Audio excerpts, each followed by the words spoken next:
Hello friends, कैसे हैं आप लोग। स्वागत है आप लोगों का मेरे इस चैनल पर। आज मैं बात करने जा रही हूँ एक ऐसी समस्या पे जो कि लगभग हर घर में देखने को मिलती है, जिसे कि हम लोग एलर्जी के नाम से जानते हैं।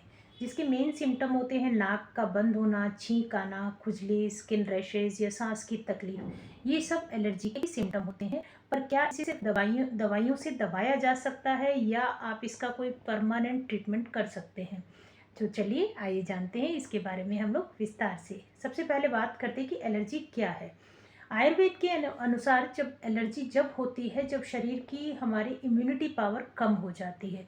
शरीर कुछ जनरल से जो पदार्थ होते हैं, जैसे कि धूल है, मिट्टी है, परागकण है, कुछ खाने की चीज़ें हैं, उनको टॉक्सिन्स मानकर उनको रिएक्शन करने लग जाता है। ये स्थिति आमतौर पर कफ और पित्त दोष की वृद्धि या हमारे शरीर में जब टॉक्सिन्स ज़्यादा हो जाते हैं उनकी वजह से होती है। एलर्जी के सभी लक्षण आप सब लोगों को बहुत अच्छे से पता है कि जैसे बार बार छींक का आना, नाक बंद होना, आँखों में पानी, जलन, त्वचा पर दाने होना, जलन होना, शरीर में खराश या खांसी होना, मौसम बदलते ही बार बार सर्दी जुकाम रिपीट होना, और छोटे बच्चों में तो अक्सर ये अस्थमा का रूप भी ले लेती है। तो आयुर्वेद क्या कहता है कि एलर्जी का मेन कारण क्या होता है कि हमारे शरीर में टॉक्सिन्स जब जमा हो जाते हैं तो ये रक्त और कफ को दूषित करते हैं, जिससे कि जो शरीर होता है हमारा वो बाहर की किसी भी चीज़ के लिए रिएक्शन देने लगता है।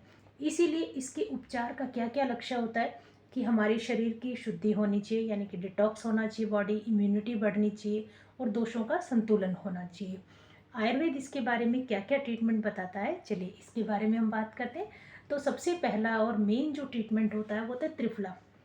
रात को सोने से पहले गुनगुने के पानी के साथ में अगर आप 1 चम्मच त्रिफला पाउडर का यूज़ करते हैं तो ये हमारे शरीर को टॉक्सिन्स को बाहर निकालता है और हमारे डाइजेशन को भी इम्प्रूव करता है। फिर इसी के साथ में हम लोग तुलसी और अदरक का काढ़ा भी यूज़ कर सकते हैं। 5 से 7 पत्ते आप तुलसी के लीजिए और 1 इंच अदरक का टुकड़ा और 1 लौंग, इनको उबालिए, थोड़ा सा शहद मिलाइए और आप इसको पी लीजिए। यह आपके कफ को साफ करेगा और इम्यूनिटी को भी बढ़ाता है। इसी के साथ साथ आप गोल्डन मिल्क यानी कि हल्दी वाले दूध का भी यूज़ कर सकते हैं। रात में गर्म दूध में आधा चम्मच आप हल्दी मिक्स करके लीजिए, तो ये आपके शरीर के सूजन को भी घटाएगी और आपकी जो एलर्जी है उसको भी जड़ से ख़त्म कर देगी। इसी के साथ साथ हम लोग हरिद्राखंड आयुर्वेद का एक बहुत अच्छा योग है और एलर्जी में ही ये विशेषतः यूज़ होता है और बहुत अच्छा रिजल्ट है इसका। तो इसको आप 1-1 चम्मच सुबह शाम गर्म दूध या गर्म पानी के साथ में लीजिए तो भी आपको बहुत अच्छा रिजल्ट मिलेगा। फिर आप नीम और गिलोय का रस, इनको भी आप एलर्जी में एज ए मेडिसिन यूज़ कर सकते हैं। क्यों? क्योंकि नीम जो होता है वो हमारे ब्लड को प्यूरिफाई करता है, गिलोय हमारी इम्यूनिटी को बढ़ाता है। इन दोनों के जूसेस को मिलाकर रोज़ सुबह खाली पेट लेते हैं तो एलर्जी हमारी जड़ से ख़त्म हो जाती है। और इसके साथ साथ हम लोगों को हमारी लाइफस्टाइल में और डेली रूटीन में भी कुछ चेंज करने होते हैं, जैसे कि हम लोगों को ज़्यादा स्पाइसी नहीं खाना, ज़्यादा ऑयली फूड नहीं लेना होता, और सुबह सुबह हम लोगों को प्राणायाम, योगा, एक्सरसाइज मतलब हेल्दी लाइफस्टाइल बनाना होता है।